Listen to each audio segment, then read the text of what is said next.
Merci Saint-Esprit, toi le meilleur enseignant, enseigne-nous encore ce matin. Voici donc que nous continuons, nous poursuivons notre thème, les promesses de Dieu. Le deuxième chapitre, à qui Dieu a-t-il fait des promesses? C'est ce chapitre que nous allons étudier aujourd'hui. Bien-aimés, à qui Dieu a fait des promesses? Dieu a fait ses promesses à l'humanité. Cela veut dire en faveur de tout être humain qui recherche ou encore qui vit sur la terre.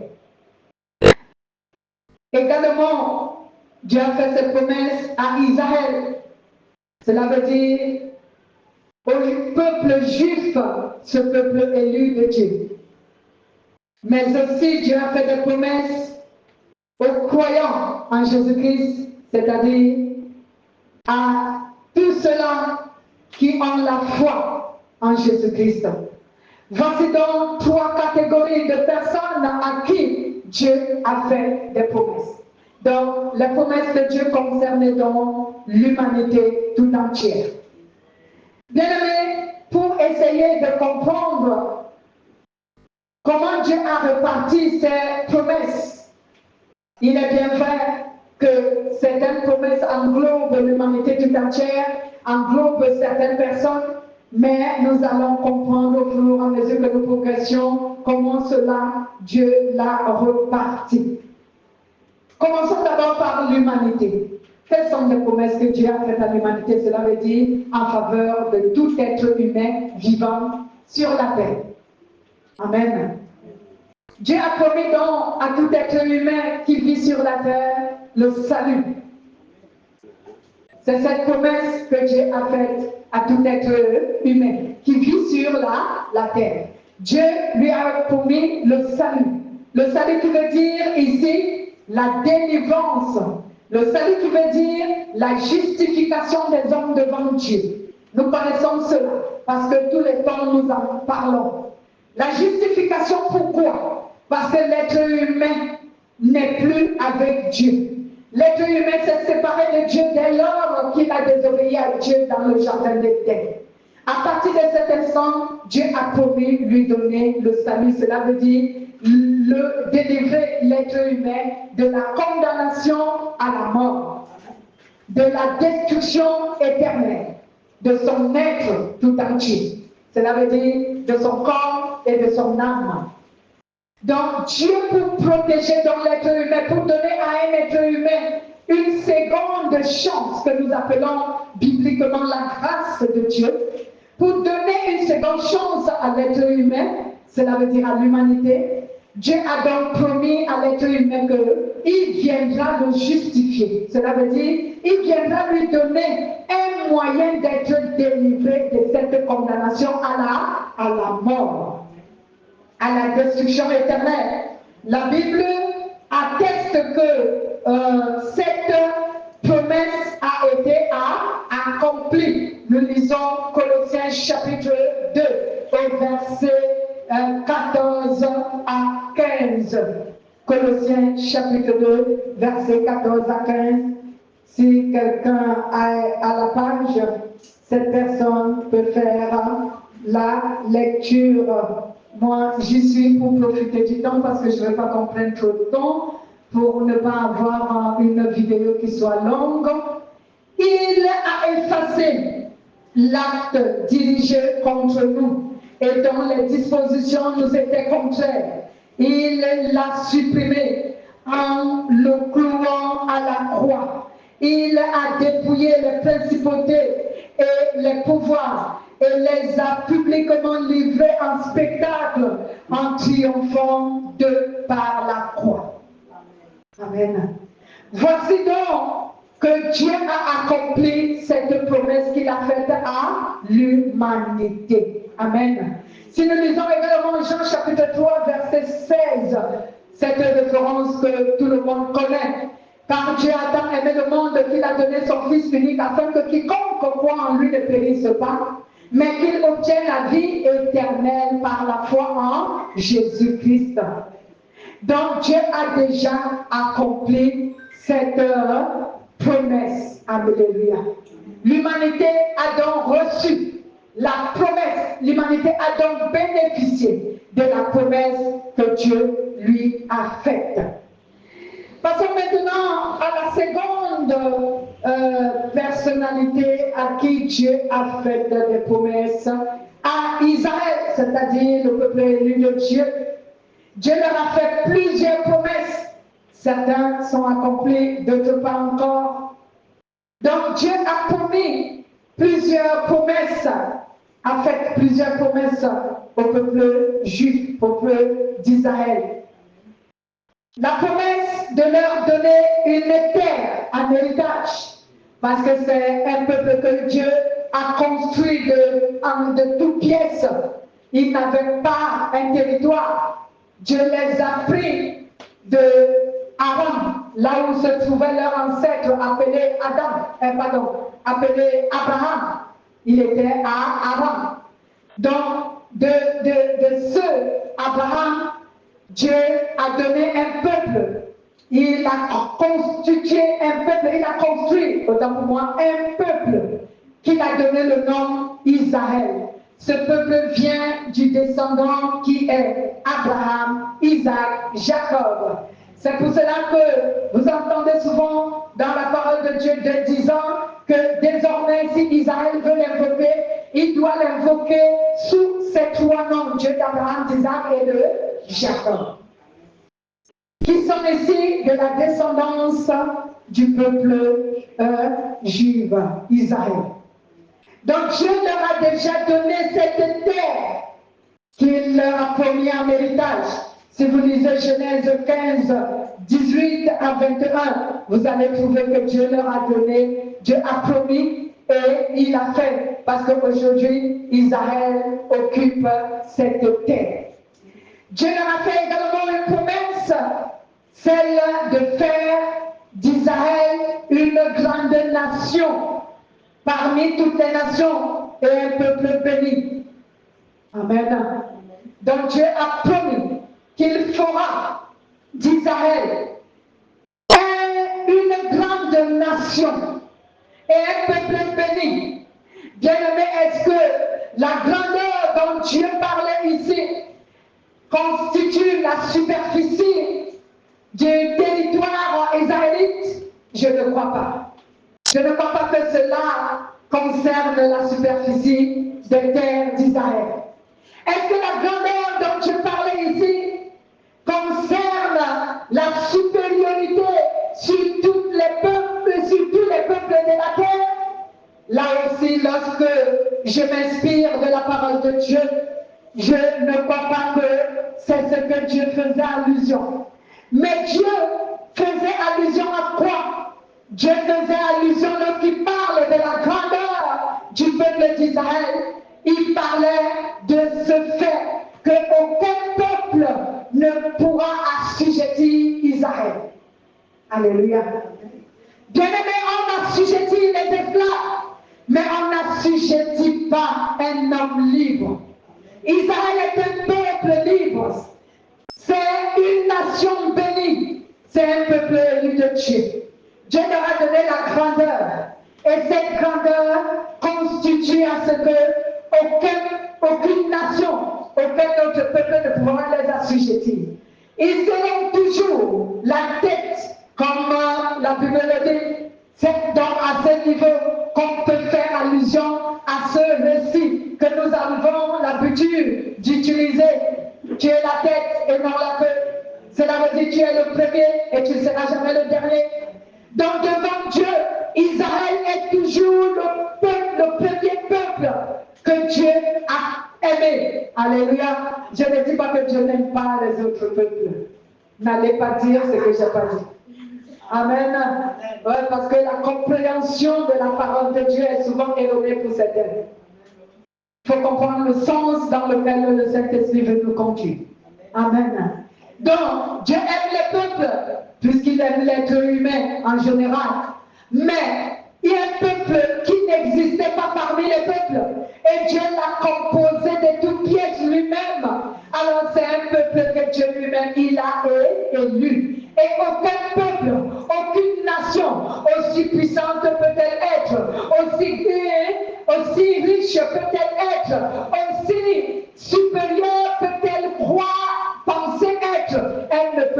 assujettir Israël.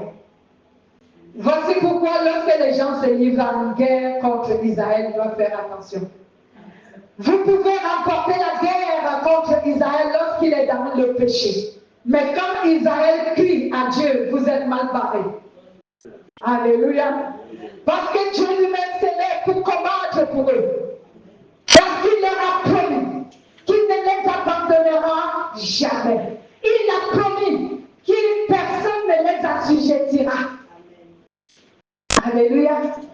Personne, aucune nation, aucun peuple n'assujettira Israël. C'est cela dont la grandeur dont Dieu parle ici. Bien aimé, il y a des continents qui sont assujettis, comme l'Afrique. L'Occident a assujetti l'Afrique. Je ne suis pas politicien, mais je parle de ce que je vois. Je n'aime pas la politique et je refuse de faire la politique parce que Dieu ne me le permet pas. Mais je parle tout simplement de ce que je vois. Et pourquoi l'Afrique est assujettie?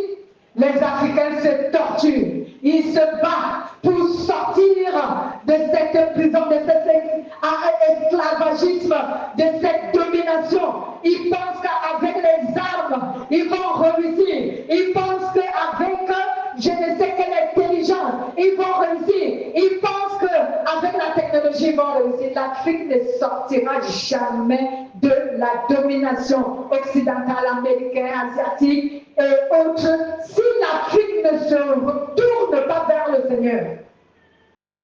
Est-ce que vous m'avez entendu? Si l'Afrique ne retourne pas adorer Dieu en esprit et en vérité, elle ne sortira jamais de cette domination. On peut se battre comme on veut. Bien aimé, cela revient à t'enseigner quoi? Cela revient à t'enseigner que lorsque tu as été assujetti par les démons, si tu ne te détournes pas du péché, tu ne sortiras jamais de cette domination. Tu ne sortiras jamais de cette prison. Tu ne sortiras jamais de cette puissance qui t'a anéanti, t'a servi. Bien aimé, quand est-ce que l'Afrique va comprendre qu'il faut que l'Afrique revienne à Dieu? L'Afrique est un peuple et un continent idolâtre. Je ne dis pas que les autres peuples ne sont pas idolâtres, mais l'idolâtrie africaine a dépassé les bornes. Dieu en a marre de voir ce qu'on fait en Afrique. L'Afrique est le continent le plus béni, mais ils ne profitent pas de leur bénédiction. Ce sont les autres qui en profitent. Pourquoi? Parce que l'Afrique s'est détournée de Dieu. Depuis l'époque de Pharaon jusqu'à aujourd'hui. Alléluia. L'Afrique ne veut pas quitter l'idolâtrie. Et c'est comme cela qu'elle est assujettie, asservie. Et elle pense qu'avec les armes, elle va sortir de cette servitude. Elle pense qu'avec la technologie, elle va sortir. On envoie les enfants à l'école pour devenir des grands ingénieurs. Je ne suis pas contre cela. J'approuve. Mais cela ne fera pas sortir l'Afrique de la servitude et de la domination occidentale. Il faut qu'on retourne à Dieu. Il faut qu'on se confesse. Il faut qu'on abandonne l'idolâtrie. Et alors, si on revient à Dieu, on va prendre le règne qui nous est donné par Dieu. Alléluia. Dans le cas contraire, c'est pour cela que je regarde les gens, ils font des choses, ils disent des choses, on doit faire ceci, l'Afrique doit se rebeller, l'Afrique doit faire ceci, ça ne sert à rien. Vous allez vous rebeller contre qui? Je vais vous donner un exemple biblique. Bien aimé, Dieu, à chaque fois que Israël, qu'il avait construit et composé, il en a fait un peuple. À chaque fois que Israël se détournait contre Dieu, Dieu faisait en sorte que l'adversaire, l'ennemi d'Israël puisse le dominer. Et à chaque fois que Israël s'était souvenu de son alliance avec Dieu et que Israël se repentait, Israël cherchait la face de Dieu, Dieu renversait la situation et Dieu leur donnait la domination sur leurs ennemis. C'est comme ça que ça fonctionne. Il faut que l'Afrique sache que l'Afrique appartient à Dieu. Dieu est le créateur du ciel et de la terre, de toutes les nations et de tous les peuples. Aucun peuple qui se tourne contre Dieu ne peut pas avoir la victoire sur les autres. Amen. J'espère que ce message va aller aux oreilles de tous les Africains afin qu'ils connaissent que c'est la seule solution que nous avons pour sortir de la servitude. Il n'est donc pas question de prêcher l'Afrique, mais je prêche Israël. Amen. Les promesses, Dieu a voulu que j'entre à ce niveau, jusque dans cette dimension, pour révéler, c'est une prophétie bien aimée, pour révéler aux Africains qu'ils doivent cesser de se battre. Ils doivent faire ce que Dieu demande. Amen. Donc, bien aimé, Dieu a donc promis à Israël la grandeur, qu'il va leur donner la grandeur, donc aucune nation ne peut assujettir Israël. Oui, bien-aimé, quels que soient les péchés d'Israël commis devant Dieu, c'est un peuple élu. Bien-aimé, c'est l'enfant préféré de Dieu. Vous-même regardez dans les familles, lorsque un enfant est l'enfant préféré, même ses erreurs, le père ne voit pas. Il commet des erreurs, le père couvre les erreurs. Il commet les péchés, le père couvre. Pourquoi? Parce qu'il est le préféré. Israël est le préféré de Dieu. On ne peut pas aller contre cela. Celui qui est jaloux va ramasser la colère de Dieu. Ah oui, il fallait prier pour que tu naisses israélite. Malheureusement pour toi, tu es africain. Que Dieu fasse grâce, mais Dieu ne déteste pas l'Afrique, c'est l'Afrique qui s'est éloignée de Dieu. Dieu a fait encore une autre promesse. Et Dieu parlait de la bénédiction, que c'est une nation bénie. Israël est toujours béni. Malgré que la guerre détruit souvent Israël, mais il se reconstruit. Cela ne vous dit rien. Il y a des pays et des peuples qui n'arrivent pas à se reconstruire quand ils sont détruits. Alléluia. Ceci devrait te donner également un enseignement bien-aimé. Lorsque tu es un enfant de Dieu et que le péché t'a détruit, si tu reviens dans la présence de Dieu de tout ton cœur, bien-aimé, Dieu va te restaurer, il va te reconstruire. Alléluia. C'est pareil, Israël peut être détruit par la guerre et tous les conflits, mais dès que Israël, un temps donné, tu vois que Dieu rebâtit Israël. Amen. Vous lirez Genèse chapitre 12, versets 2 à 3. Il y a encore cette bénédiction que Dieu a promis à Israël, qu'il va les protéger contre tous et contre tout. Et il va les guider dans sa volonté. Dieu a promis donc à ce peuple qu'il va les protéger contre tout et contre tous. Bien-aimé, ne t'élève pas contre le peuple d'Israël à tort. Tu seras massacré par Dieu. Ne t'élève pas contre cette nation sans raison. Et même quand tu as raison, vaudrait mieux te retenir. Comme on nous a appris lorsqu'on était enfant, que lorsque quelqu'un te provoque et que tu as raison, va vers le Père et dis-lui que telle personne me provoque afin que lui il résout le problème. Donc si Israël te provoque, ne te lève pas en guerre contre Israël. Laisse Dieu. Soumets cela à Dieu. Laisse Dieu lui-même punir sa nation, son peuple. Alléluia. Car Dieu a promis de les protéger contre tout et contre tous. Alléluia. Ah oui, Dieu l'a promis. Il a promis de les protéger contre tout et contre tous. Amen. Oui, nous avons lu récemment une parole sur Ésaïe chapitre 59. Dieu disant à Israël, je donne les nations en échange de ta sécurité. Alléluia. Oui, je donne des nations en échange de ta sécurité. Donc je te protège contre tout et contre tous. et je te guide dans ma volonté. Vous lirez Exode chapitre 29, versets 45 à 46. Exode chapitre 29, versets 45 à 46. Deutéronome chapitre 31, versets 6 à 8. Je vais quand même lire une référence. Bien-aimé, je vais sur Exode.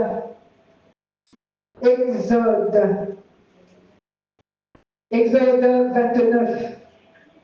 45, 46. Donnez-moi un peu de temps, je cherche la référence. Puisque personne ne cherche, moi je cherche cette référence. Au verset 45 à 46, il est écrit, je cite, « Je demeure au milieu des Israélites et je serai leur Dieu. Ils reconnaîtront que je suis l'Éternel, leur Dieu, qui les a fait sortir du pays d'Égypte pour demeurer au milieu d'eux. Je suis l'Éternel, leur Dieu. » Alléluia. Si vous lisez les autres, vous allez comprendre ce que le Saint-Esprit nous a expliqué. Une autre promesse que Dieu a faite à Israël, celle de leur donner le salut et la restauration. Celle de donner le salut à Israël. C'est pour cela que Jésus a dit à la femme cananéenne un jour, le salut, j'ai été envoyé premièrement pour les brebis perdues des enfants d'Israël. Alléluia. Donc le salut est premièrement pour les Juifs. Et les autres peuples vont suivre, mais premièrement pour les Juifs. C'est pour cela que je vous explique certaines paroles que Jésus disait. Lorsque la femme cananéenne est venue auprès de Jésus et a dit à Jésus, « Seigneur, mon enfant est malade, il tombe, il y a un démon qui le tourmente. Je t'en supplie, guéris-le. » Jésus lui a dit, « On ne donne pas le pain des enfants aux petits chiens. » Si quelqu'un te disait ça aujourd'hui, tu allais te fâcher, non? Eh oui, tu allais te battre. Tu allais même l'insulter. Ça, c'est quel genre de pasteur? Hein? Comment on peut répondre comme ça à un être humain? Mais Jésus a dit ça à cette femme. On ne donne pas le pain des enfants aux petits chiens. Bien-aimé, pourquoi Jésus l'a dit? Est-ce que Jésus méprisait cette femme? Non. Est-ce que Jésus était contre cette femme? Non. Et déjà, qu'est-ce que la Bible appelle chien? Le chien, c'est l'insensé. L'insensé. Lorsque tu es un être humain insensé, tu es un chien. Alors cette femme était cananéenne pour la petite histoire. Cette femme était cananéenne et le peuple cananéen était un peuple insensé. C'est donc pour cela que quand cette femme s'est présentée devant Jésus et a dit à Jésus, pardon, délivre mon enfant, Jésus lui a dit qu'on ne donne pas le pain des enfants aux petits chiens. Et les enfants ici, c'était qui? C'était Israël. Il a continué en disant, je suis envoyé premièrement pour les brebis perdues de la maison d'Israël. Donc le pain, c'est la parole. Le pain, c'est la vie. Le pain, c'est la puissance. Et cette femme voulait la puissance de Dieu qui délivre de toute personne de la possession démoniaque. Mais cette femme était aussi une femme vraiment intelligente.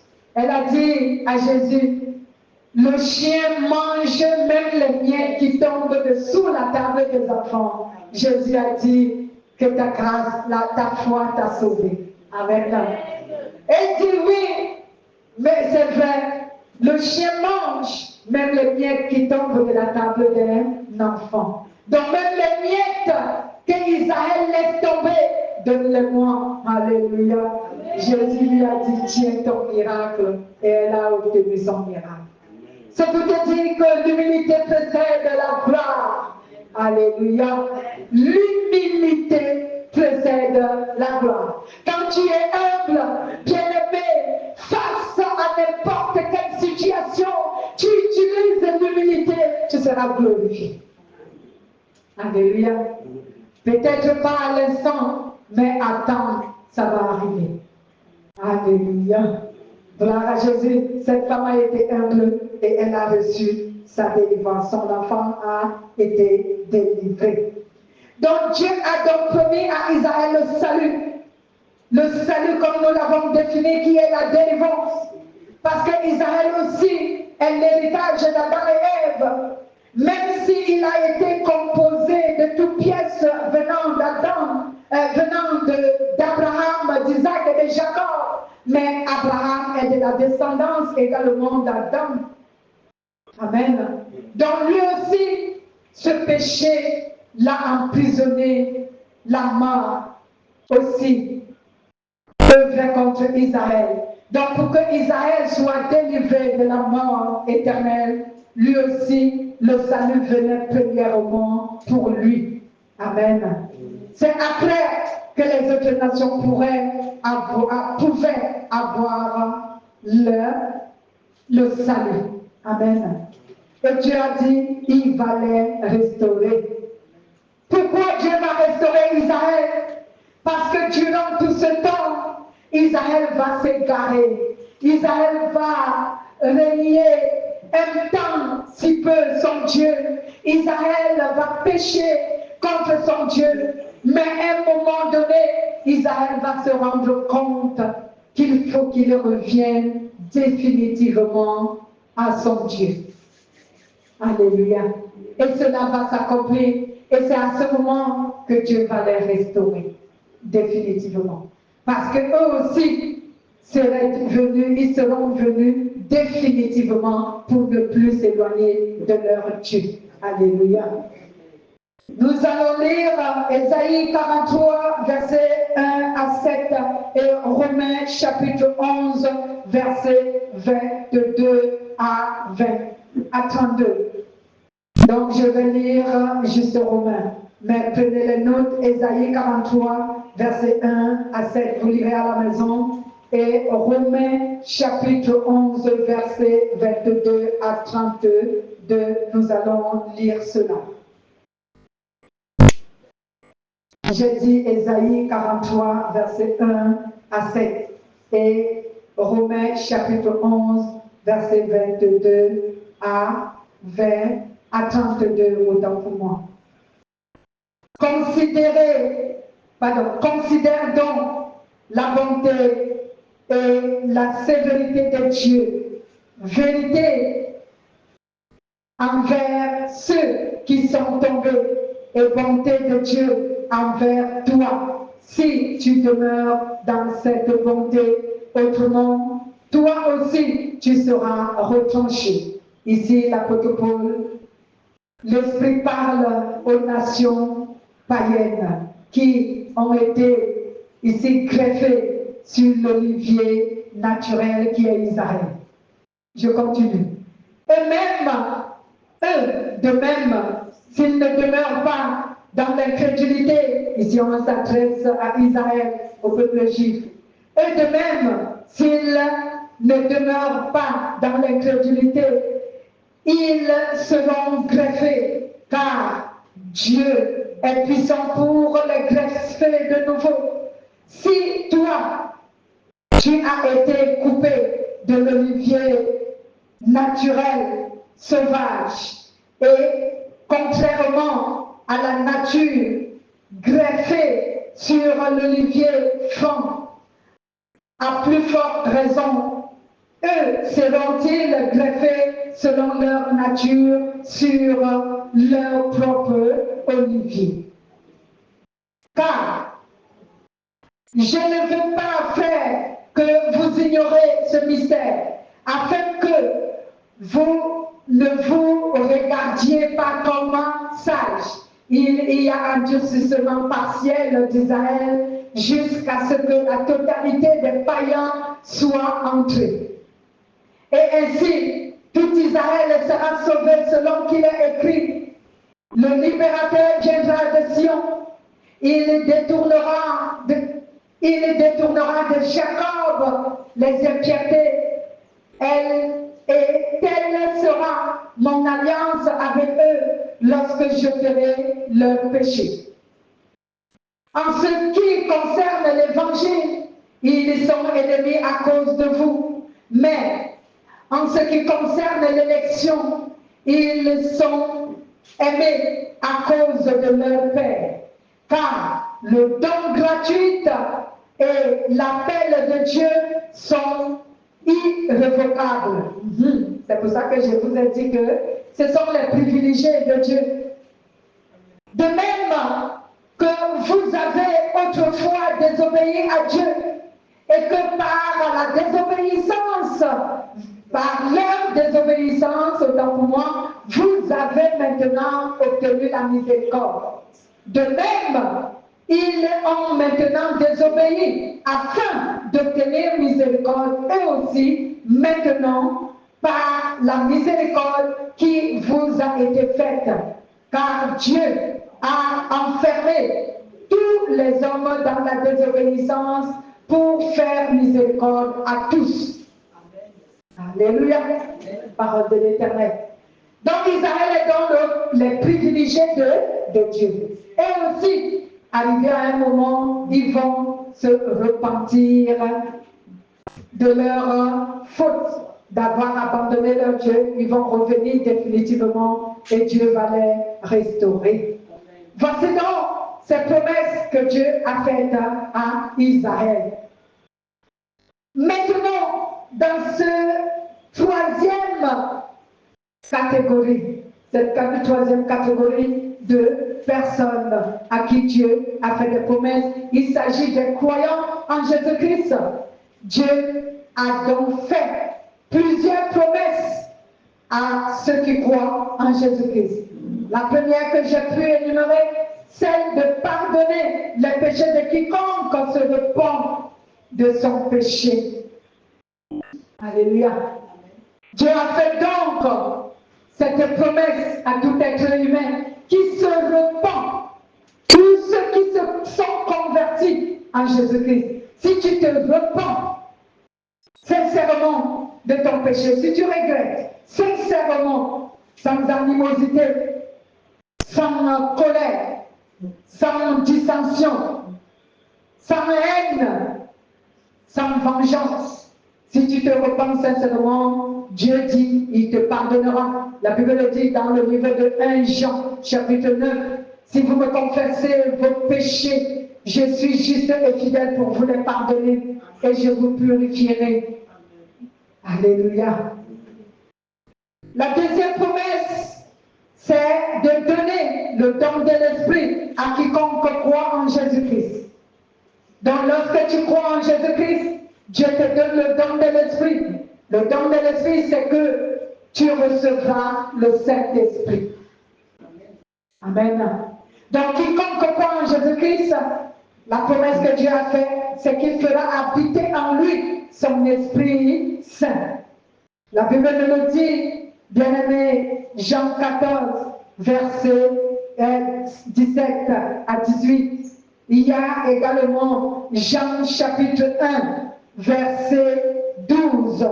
Et il y a également Actes chapitre 1, verset 8. Tous ces versets, vous les connaissez. Vous allez les lire à la maison. Je recommence. Jean 14, verset 17 à 18. Jean chapitre 1, verset 12. Actes chapitre 1, verset 8 qui nous dit ceci. Vous recevrez une puissance de Saint-Esprit survenant sur vous et vous serez mes témoins à Jérusalem, dans toute la Judée et même dans toutes les extrémités de la terre. Alléluia. Une autre promesse dont Dieu a faite aux croyants en Jésus-Christ, de les sanctifier, de sanctifier quiconque croit en Jésus-Christ, afin qu'il devienne semblable à Dieu. Et quelqu'un dit Amen. Amen. Donc Dieu l'a promis. Il a promis à quiconque croit en Jésus qu'il va le transformer afin que cette personne reçoive la nature de Dieu, redevienne un saint comme il était avant d'être soumis au péché d'Adam et Ève, au péché originel. Amen. Donc Dieu a donc promis la sanctification à tout être humain qui croit en Jésus-Christ. Il lui a promis de lui donner la nature de Dieu. C'est pourquoi on dit que nous devons être sanctifiés. Parce que la sanctification donne à l'être humain la nature de Dieu. Il est bien vrai, l'Esprit de Dieu, il vient à nous, il est Dieu. Mais il veut que nous acquérissons la nature de Dieu, que nous obtenons la nature de Dieu. Alors pour obtenir la nature de Dieu, le Saint-Esprit fait quoi? Il nous sanctifie. Alléluia. 1 Thessaloniciens chapitre 5, au verset 23 à 24. Je vais lire aussi cette référence. 1 Thessaloniciens chapitre 5, verset 23 à 24. Il est écrit: que le Dieu de paix vous sanctifie lui-même tout entier, que tout votre être, l'esprit, l'âme et le corps soient conservés sans reproche à l'avènement de notre Seigneur Jésus-Christ. Celui qui vous a appelé est fidèle et c'est lui qui le fera. Amen. Le Saint-Esprit vient à nous et il nous sanctifie pour que nous obtenions la nature de Dieu. Une autre promesse, celle de veiller sur la vie de quiconque a la foi en Jésus-Christ. Donc Dieu nous dit que si nous croyons en lui, on ne doit pas s'inquiéter pour notre sécurité, pour la sécurité de notre âme. Parce que ici, il n'est pas seulement dit que Dieu va nous sécuriser de manière charnelle, c'est-à-dire physique, cela veut dire notre corps. Mais Dieu va nous sécuriser notre corps, notre âme, notre esprit, notre vie. Il va nous mettre en sécurité. Et j'ai toujours dit que la sécurité de Dieu n'exclut pas les châtiments. La sécurité de Dieu n'exclut pas la correction. La sécurité de Dieu n'exclut pas la souffrance. Parce que nous les humains, on se dit, quand on dit que je vais veiller sur toi, je vais sécuriser ta vie, on se dit que cette personne nous a promis qu'on ne va plus jamais souffrir. C'est pas ça. Alléluia. Lorsque Dieu dit, je vais veiller sur toi, je vais te sécuriser.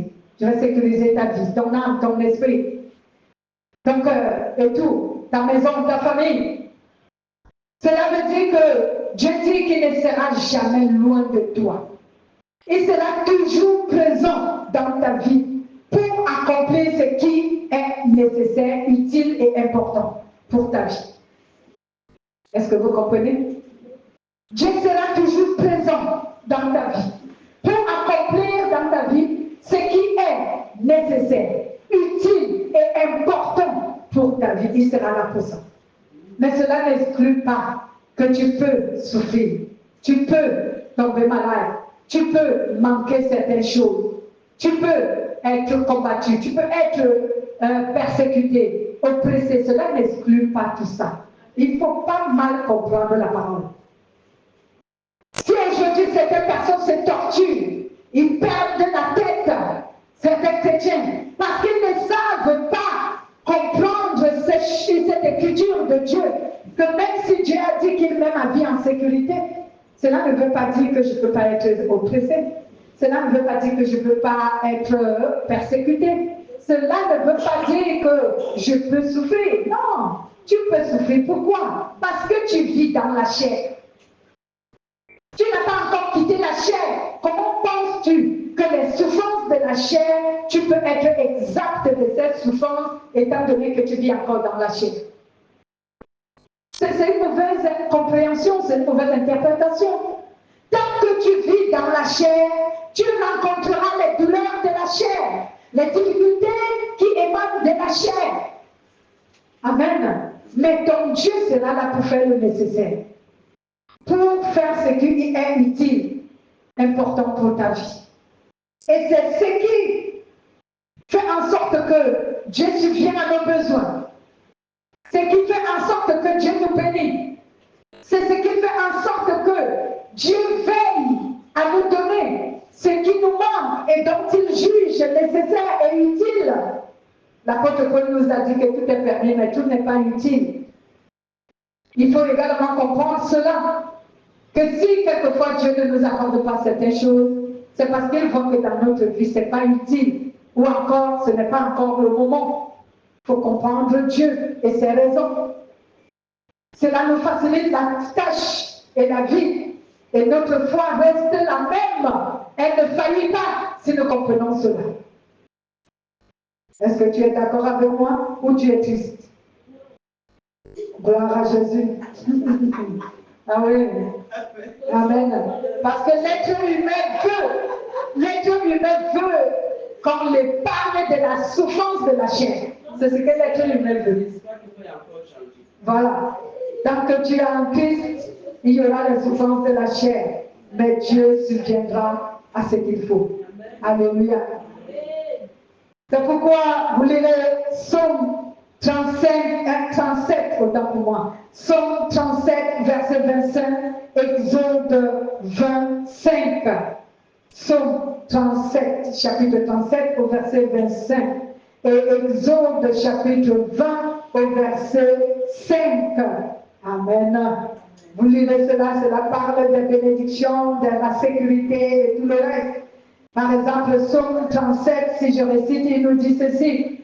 J'ai été dans ce monde. Depuis que je vis, je n'ai jamais vu le juste être abandonné par Dieu.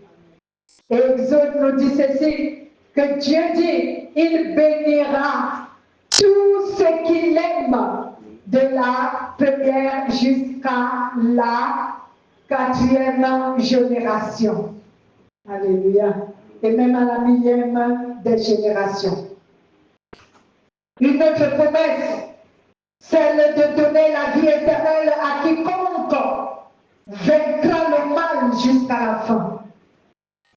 Il n'est pas question de vaincre le mal partiellement, c'est jusqu'à la fin. La fin, c'est quoi? La fin, c'est le dernier jour de ta vie, les dernières minutes, secondes de ta vie. Alléluia. C'est jusqu'à la dernière seconde de ta vie. Dieu promet que si tu deviens le vainqueur du mal jusqu'à la dernière minute de ta vie, il a mis les bénédictions à ta disposition. Excusez-moi.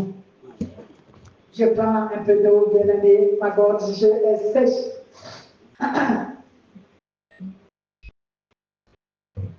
Tu seras donc béni de manière spirituelle, parce que jusqu'à la fin, Dieu va te bénir.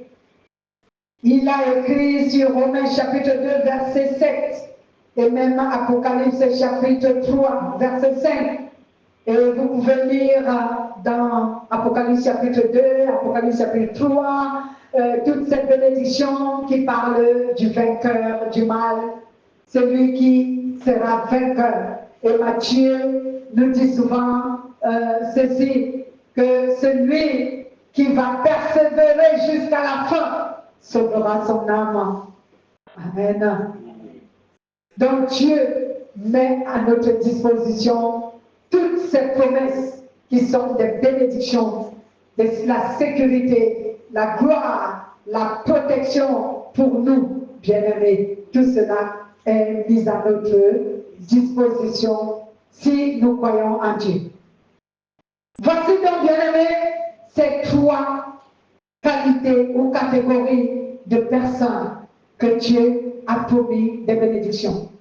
La promesse que Dieu a faite à l'humanité tout entière, œuvre en faveur de tout être humain vivant sur la terre juifs comme païens, que ce soit le peuple juif, que ce soit le peuple païen, tous confondus, cette promesse est pour tout le monde.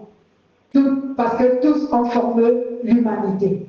Les promesses que Dieu a faites à Israël, aux Juifs, certaines de ces promesses ne favorisent pas tout le monde. Cela ne favorise que Israël uniquement. Alléluia. L'élection favorise Israël. Amen. Nous sommes élus. Mais lorsqu'on fait comment? Nous avons appris qui est l'élu et qui est l'appelé. Vous avez oublié? On a appris qui devient l'élu et qui devient l'appelé de Dieu. L'élu de Dieu, c'est celui qui a reçu premièrement le Saint-Esprit et qui lutte et œuvre par sainteté, justice et fidélité pour garder la communion avec le Saint-Esprit jusqu'à la fin de sa vie. C'est celui-là qui est l'élu. L'appelé, c'est toute personne qui a dit Dieu est Seigneur. Il est mort sur la croix pour moi, il est là dans l'église, mais il ne veille pas. Il est un appelé. Pour qu'il devienne l'élu, il faut qu'il reçoive le Saint-Esprit et il doit œuvrer pour que le Saint-Esprit demeure en lui jusqu'à la fin. Amen. Mais, est-ce que c'est comme cela que Israël est élu? Non. L'Israël, lui, il est élu depuis le ventre de sa mère. D'emblée, comme on dit. Amen. C'est pour cela que je vous ai dit qu'ils sont des privilégiés. Israël est élu depuis le ventre de sa mère. Donc, certaines des promesses d'Israël n'œuvrent pas en faveur de tout le monde. Ces promesses n'œuvrent que pour Israël.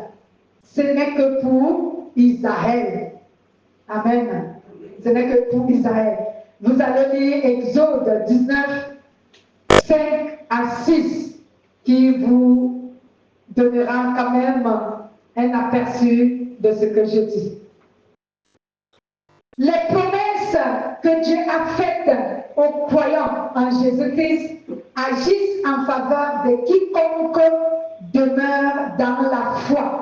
En Jésus-Christ, je dis bien quiconque demeure dans la foi en Jésus-Christ, mais surtout ceux-là qui ont la crainte de Dieu et qui gardent la communion avec le Saint-Esprit. Amen. Donc, si tu demeures dans la foi en Jésus-Christ et que tu gardes, tu as la crainte de Dieu et tu gardes les commandements de Dieu, tu gardes la communion avec le Saint-Esprit, alors toutes les promesses que Dieu a données pour ceux qui croient en Jésus vont s'accomplir dans ta vie. Je dis bien toutes vont s'accomplir. Parce que Dieu n'est pas un menteur pour soustraire une seule de ses promesses. Toutes ces promesses autant pour moi vont s'accomplir pour toi. Alléluia. Tu dis souvent à Dieu dans ta prière, Seigneur, comme j'ai fait cette prière pour nous, selon notre enseignement, bien sûr que j'ai fait cette prière. Seigneur, accomplis dans ma vie toutes les promesses que tu m'as faites dans ta parole. Et même encore, certaines de ces promesses que tu m'as faites personnellement dans notre intimité, toi et moi, accomplis-les. Alléluia. Donc, si tu demeures dans la foi et que tu vis dans la crainte de Dieu, en gardant la communion avec le Saint-Esprit, toutes les promesses que vous m'avez vu vous donner vont s'accomplir pour vous. Alléluia. Vous serez donc heureux. Lisons Galates, chapitre 3, versets 27 à 29. Donc, cette promesse n'épargne donc pas une seule qualité de personne. Ces promesses sont pour quiconque demeure dans la foi, qu'il soit juif ou qu'il ne soit pas juif. Ces promesses sont pour lui. Jésus va les accomplir. Alléluia. Tout simplement parce qu'il demeure dans la foi en Jésus-Christ et qu'il a gardé la communion avec le 29 à 27 à 29, il est écrit, vous tous qui avez été baptisés en Jésus-Christ, vous avez revêtu Christ. Il n'y a plus ni juif, ni grec, il n'y a plus ni esclave, ni libre, il n'y a plus ni homme, ni femme, car vous tous, vous êtes en Jésus-Christ. Et si vous êtes à Christ, alors vous êtes la descendance d'Abraham, héritier selon la promesse. Amen.